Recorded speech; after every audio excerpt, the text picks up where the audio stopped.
Magandang umaga, nagbabalik ang PTV Newsbreak. Naglunsad na ng manhunt operation ang PNP Anti-Illegal Drugs Group para sa ikadaraktif kina Marine Lieutenant Colonel Ferdinand Marcelino at Chinese national na si Yan Yishu.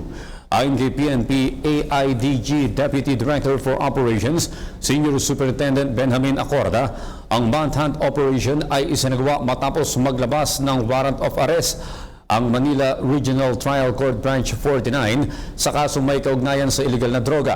Sa ngayon anya ay nakikipag-ugnayan na sila sa Philippine Navy na siyang mother unit ni Marcelino at umaasa sa agarang pagpapatupad ng batas.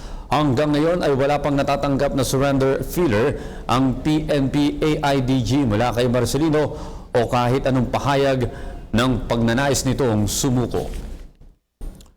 Sa iba pang balita, 3 ang ginamit na improvised explosive device sa naganap na pagsabog sa gitna ng isang laban ng boxing sa Rizal Plaza sa Ilongos, Leyte.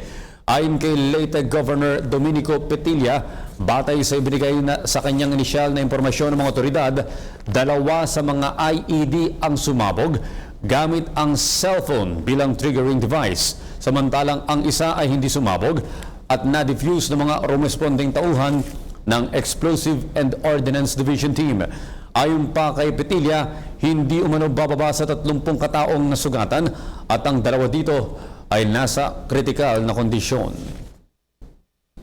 At yan po naman ang aming mga nakalap na balita at impormasyon para sa PTV Newsbreak. Ako po si Audrey Goriseta.